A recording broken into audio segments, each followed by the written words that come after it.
Hello everyone, मैं हूँ Aashna Khan. Welcome to my channel. और आज मैं डिस्कस करूँगी एक डॉक्यूमेंट्री जो है नेटफ्लिक्स में, जिसका नाम है सर्चिंग फॉर शीला।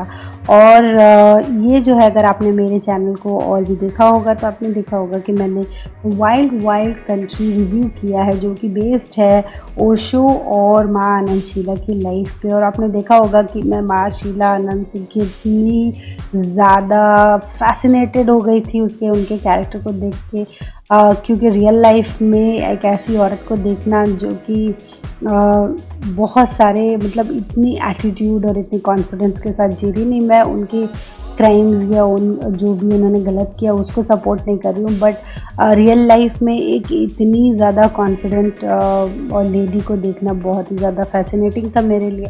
तो ये जो है, जब सर्चिंग फॉर शीला एक डॉक्यूमेंट्री मैंने देखी कि नेटफ्लिक्स पे है, जो कि माँ आनंद शीला की लाइफ पे अलग से बनाई गई है, तो मुझे और भी ज़्यादा फैसिनेशन हुआ देखने के लिए कि उनको किस तरह उनकी लाइफ बाद में अब आगे बढ़ी, क्या क्या उन्होंने किया, उनकी लाइफ के बारे में और भी जानने का मेरा बहुत ही ज़्यादा मन था। ये जो अमेजिंग वुमन जो है, वो उनकी लाइफ के बारे में और भी जानने का मन था ये डॉक्यूमेंट्री देखने के लिए।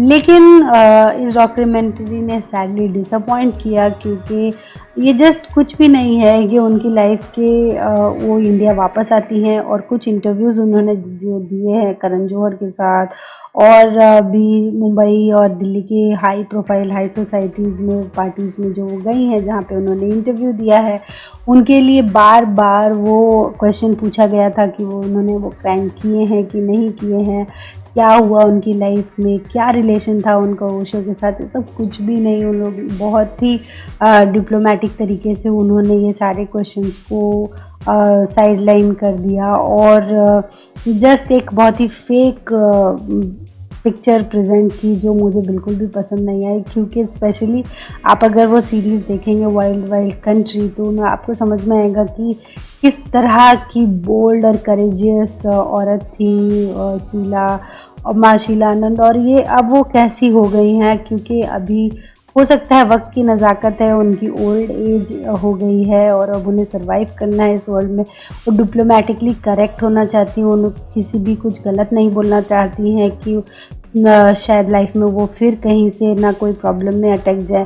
तो ये तो अच्छी बात है कि वो बहुत ही ज़्यादा डिप्लोमेटिक हो गई हैं, लेकिन पॉलिटिकली करेक्ट होना, और अगर आप पॉलिटिकली करेक्ट हो और अगर आप एक कंट्रोवर्शियल पर्सनालिटी हो, तो ये मैच नहीं करता। स्पेशली अगर एक अलग से डॉक्यूमेंट्री बनाई जा रही है आपके ऊपर, क्योंकि डॉक्यूमेंट्री जो है वो देखने वालों को की एक्सपेक्टेशन बढ़ जाती है। वो जानते हैं कि अगर ये डॉक्यूमेंट्री हम देख रहे हैं तो इसमें क्या क्या हो सकता है, मतलब वो क्या क्या देखना चाहते हैं। अगर आप देखें तो ओशो की लाइफ, उनका रिश्ता जो माँ शीला आनंद के साथ था, हर एक इंटरव्यू में उनके सामने यही दो क्वेश्चन, उनके क्राइम और उनके लव अफेयर के बारे में ही पूछा गया है। लेकिन उन्होंने बड़े ही पोलाइटली ये दोनों क्वेश्चंस को इग्नोर करके बहुत कुछ फ़नी कह के टाल दिया था। तो ये जो दो पॉइंट्स है, जो उनका पर्सपेक्टिव, उनकी विचारधारा जो हमने समझनी थी, हम जानना चाहते थे, वो एक्चुअली हो नहीं पाए ये डॉक्यूमेंट्री में। तो बहुत ही ज़्यादा डिसअपॉइंटिंग लगा। ऐसा लगा कि एक the wild wild country documentary को देखने के बाद वो जितना ज़्यादा बोल्ड थी वो डॉक्यूमेंट्री, जितनी ज़्यादा अमेजिंग थी वो डॉक्यूमेंट्री, उसके सामने ये जो फीचर है वो बहुत ही ज़्यादा फीका लगा मुझे। माँ शीला आनंद तो थी डॉक्यूमेंट्री में, लेकिन वो फायर नहीं थी जिसे मुझे देखने की बहुत ज़्यादा उत्सुकता थी। तो रेकमेंड बिल्कुल नहीं करूँगी। 4.1 IMDb रेटिंग है, और आपको बिल्कुल भी कोई भी क्वेश्चन जो आपके माइंड में है ये डॉक्यूमेंट्री देखने से पहले, ये डॉक्यूमेंट्री आपको कोई क्वेश्चन जो है वो आंसर नहीं करती है। तो that's it from me guys. अब मैं और भी ज़्यादा वीडियोस लेकर आती रहूँगी। लाइक शेयर सब्सक्राइब करना मत भूलना, और कमेंट करना अगर आपने ये डॉक्यूमेंट्री देखी है और आपको कैसी लगी है डॉक्यूमेंट्री, या फिर आपने द वाइल्ड वाइल्ड वेस्ट देखी है तो कैसी लगी। और टिप है, अगर आपने द वाइल्ड वाइल्ड वेस्ट नहीं देखी है तो ज़रूर देखना। अमेजिंग डॉक्यूमेंट्री है, उसका रिव्यू मेरे चैनल पे मिल जाएगा आपको।